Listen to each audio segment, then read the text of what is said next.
Se há um carro que pode representar a história da General Motors no Brasil, esse carro é o Opala.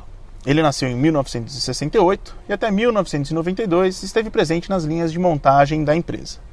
Ele foi o primeiro automóvel Chevrolet produzido aqui no Brasil e também foi o primeiro a atingir a marca de 1 milhão de unidades vendidas.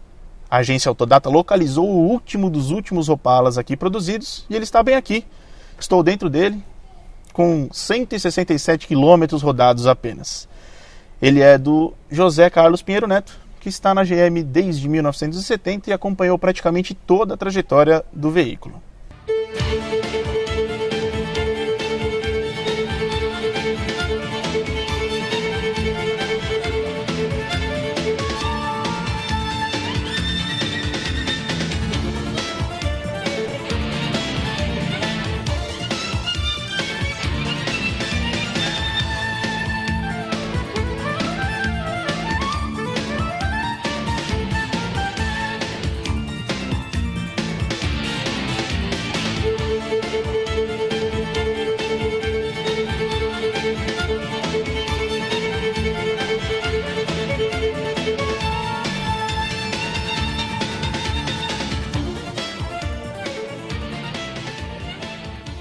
Pinheiro Neto, obrigado por nos receber aqui na sua casa. Meu prazer. Começar pelo começo, né? Qual que é a história desse seu Opala? Olha, na verdade esse aí é um ícone da nossa indústria automobilística. Ele foi produzido durante mais de 20 anos e esse exemplar é exatamente o último a ser fabricado naquela época. Houve a nossa decisão de paralisarmos a produção do Opala porque já estávamos lançando na época o nosso Ômega. E naquela época, naquele período, o nosso presidente de então havia dito que o Brasil fabricava umas carroças e interpretações à vontade, né? E esse daí foi o último carro e nós convidamos os operários a que colocarem mensagens nesse carro a respeito desse tipo de comentário. E para nossa surpresa, havia uma revolta muito grande com relação a esse tipo de comentário, porque na verdade foi um carro que sustentou aquelas milhares de famílias durante muitos anos, como eu disse, durante mais de 20 anos. E marcou muito, eu diria que houve uma comoção geral na fábrica, esse último veículo sendo fabricado. Portanto, esse carro traz sim dentro dele, além de todas aquelas características que o compõem, uma forte presença de uma emoção, de um sentimento que foi o registro, ele foi na verdade o registro disso tudo naquela época. Hoje é difícil falar isso, hoje é difícil você retornar, regredir no tempo, mas foi exatamente o que aconteceu. E eu tenho então muito prazer de tê-lo e tê-lo também como um ícone da nossa indústria. Essa decisão de encerrar a produção, ela foi tomada lá por 1990. Uns 88, uns 2 anos antes. Evidentemente não se precisava o dia que você iria fazer isso. Mas aí chegou o dia e houve um evento dentro da nossa fábrica lá em São Caetano do Sul, que ocorreu tudo isso que eu te contei. Qual foi a reação dos funcionários mesmo no chão de fábrica ao colocar essas mensagens que você citou agora? É o que eu mencionei, foi um evento coberto de muita emoção, de muito sentimento. Vi gente chorando? De gente chorando com muita frequência, porque, de novo, esse carro trazia no seu bojo um significado importante, né? Eles viviam em função da produção desse veículo, não é? E se sentiram, de uma certa maneira, eu diria, ofendidos também com aquela afirmação tão categórica, né, dessa autoridade na época. Mas nós tínhamos que lançar já o novo Ômega e o Opala, então, foi paralisado na sua produção. E eu tenho a honra, tenho a satisfação, a alegria, o orgulho de ter esse nosso último exemplar aqui conosco.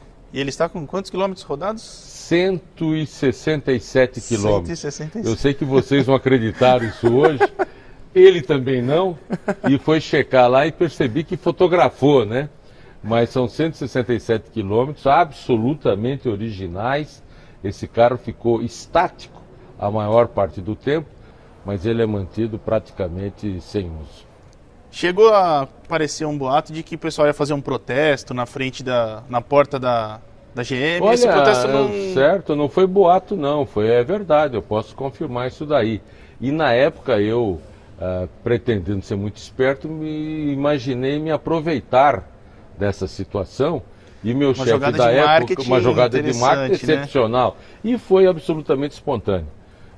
Mas o meu chefe da época, o nosso mestre André Bir, falou: Zé Carlos, com opinião pública não se brinca.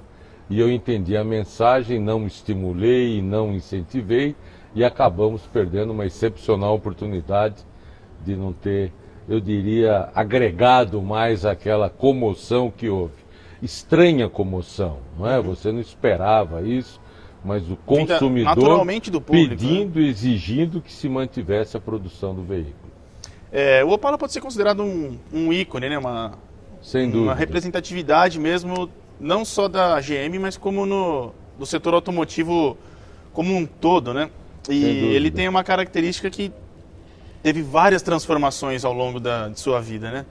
Ele teve, nesses mais de 20 anos, ao longo desse período, ele teve, na verdade, várias transformações, vários modelos foram lançados. Um muito interessante era um coupé, 2 portas, com o teto de vinil só na metade do teto. Foi também um negócio muito diferente na época. Esse carro realmente abriu caminhos, ele abriu o segmento, ele criou praticamente o segmento dele de mercado, não é? E foi um carro de uma aceitação extraordinária, uma mecânica que até hoje nos surpreende, né? Pela facilidade que você tem para tratar essa mecânica, como também para se utilizar. Então a gente percebe que ele atingiu todas essas vantagens exatamente pelos méritos que ele tinha. Vocês, quando lançaram o Monza, lá em 82, a ideia era que o Monza substituísse o Opala aconteceu. Desde que as vendas do Opala fossem prejudicadas, né? Sua Excelência, o fato, né? Não aconteceu, não houve essa substituição, o Opala continuou vendendo o que vendia anteriormente, o Monza teve um sucesso extraordinário também, e ele perdurou até 92, como nós já mencionamos. E na sua visão como dono de um Opala, esse não foi o primeiro Opala que você teve? Não. Mas certamente é o último agora, né? Porque especial, né? É muito especial. Mas quantos Opalas, mais ou menos, você eu acho que ao longo dos períodos, uns 12. Uns 12 Opalas. Isso. Na sua visão como dono de Opala, um opaleiro, vamos falar dessa forma, qual a principal característica do veículo? A força motriz. O torque desse carro é excepcional. Recentemente, eu subindo a nossa brigadeiro Luiz Antônio, a subidona, demos ali, aproveitamos uma arrancada fantástica. Vocês não imaginam a força que você nota que está sobrando, né? Ele está pedindo marchas mais leves, né? Tem 4 no automático. E a gente nota essa força dele. E tem, sem dúvida, você não pode ignorar essas vantagens mecânicas, a facilidade de você lidar com ele. Mas, sem dúvida, eu acho que o que destaca de uma maneira preponderante nesse nosso diplomata é exatamente a força motriz. Você acha que esse é o motivo da paixão de muitas pessoas pelo Opala? Eu acredito, né? Porque vem a juventude, que esse diplomata foi o sonho de algumas gerações, né? Por muitos anos, algumas décadas. Então, e claro, você registra esse desejo e você observa que isso se mantém. Até hoje você vê Clube do Opala, eu tenho certeza a gente dando notícia que existe o último carro fabricado, e isso é um furo de vocês, sem dúvida alguma. Eu não tenho dúvida que muita gente irá entrar em contato e quer ver o carro e por aí afora. Como era a produção desse carro na GM? Como esse carro era visto dentro da GM mesmo? Olha, lá dentro você tinha uma linha de produção bastante extensa, para a época extremamente moderna.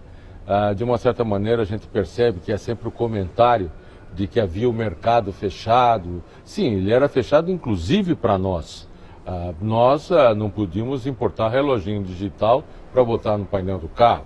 Por aí você imagina, a dificuldade de mercado fechado também era fechado, também atingia todas as montadoras da época. Mas na época você tinha assim, uma necessidade adicional de mão de obra, sem dúvida alguma. Hoje, com os robôs e tudo mais, essa necessidade sem dúvida diminui.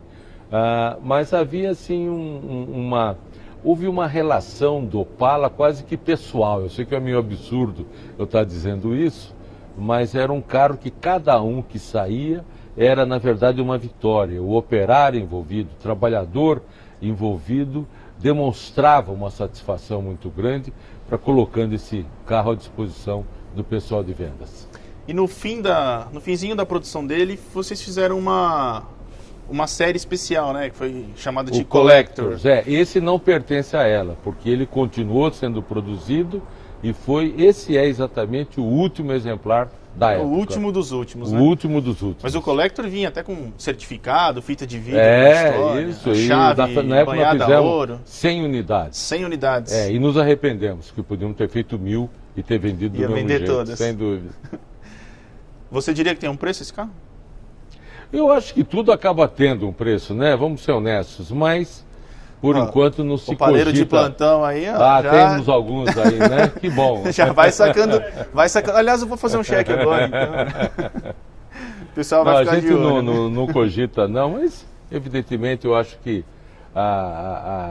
tudo, na verdade.